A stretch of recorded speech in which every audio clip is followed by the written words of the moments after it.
রোগীরা কমপ্লেন জানায় সেটা হচ্ছে ব্রেস্টে একটা চাকা হয়েছে, অনেকে বলে একটা দানা হয়েছে অথবা ফুলে গেছে, অনেক সময় নিপল দিয়ে রস বের হয় যেটা অনেক সময় ব্লাড স্টেন্ট হয়। কারো যদি ব্লাড স্টেন্ট নিপল দিয়ে কোনো রস বের হয় তাহলে তাকে অবশ্যই সতর্ক হতে হবে।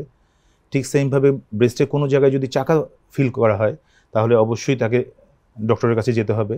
তাছাড়া এটা ছাড়াও অনেক সময় ব্রেস্টের যে কোনো ক্যান্সারই চলে যায় হচ্ছে আমাদের আর্মপিটে, যেটা বগলতলায় বলি, এই আর্মপিটের মধ্যেও এই চাকা নিয়ে রোগী আসে।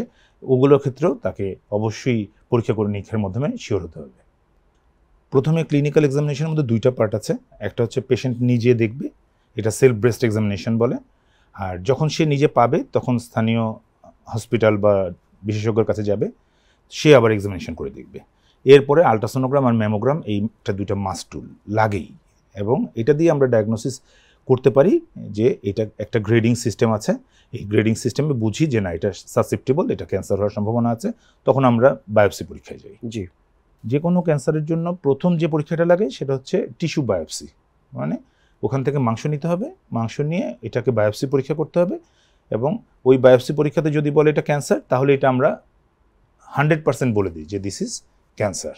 এবং আগে যেমন সুই দিয়ে রস নিয়ে পরীক্ষা করতো, FNAC, এটা এখনও আছে, কিন্তু ওটার চেয়ে সবচেয়ে স্বীকৃত পুরো পৃথিবীতে যেটা এখন গ্র্যান্ড করা হয় সেটা হচ্ছে কোর বায়োপসি। ওই সুইয়ের বদলে মোটা একটা সুই নেওয়া হয় যেটা দিয়ে একটা মাংসের একটা দানা নেওয়া হয়, ফলে এই রিপোর্টটা হয়ে যায় প্রায় 99% থেকে 100% কনফার্মেশন টেস্ট। মানে ক্যান্সার ম্যাচুরেশনের ব্যাপারটা একরকম, আর্লি ডিটেকশনের ব্যাপারটা একরকম। আর্লি ডিটেকশন বলতে কি, প্রতিটা ক্যান্সারকে আমরা কিছু ভাগ করি, যেমন আর্লি ক্যান্সার, অ্যাডভান্স ক্যান্সার, আবার কতগুলো আছে ছড়িয়ে গেছে। তো এই আর্লি ক্যান্সারের মধ্যে যেগুলো পড়ে সেগুলোর যেমন ব্রেস্ট ক্যান্সারের ক্ষেত্রে কোনো ক্যান্সারের সাইজ যদি, কোনো টিউমারের সাইজ যদি 2 সেন্টিমিটারের নিচে হয় তাহলে এটা আমরা আর্লি ব্রেস্ট ক্যান্সার বলি। তো ইউজুয়ালি 0.5 সেন্টিমিটার, এই 0.5 সেন্টিমিটার হলেই আমরা ধরে নেই এটা শুধু ব্রেস্টে নেই, ব্রেস্ট ছাড়াও অন্য অন্য জায়গায় তার স্প্রেড করার চান্স আছে।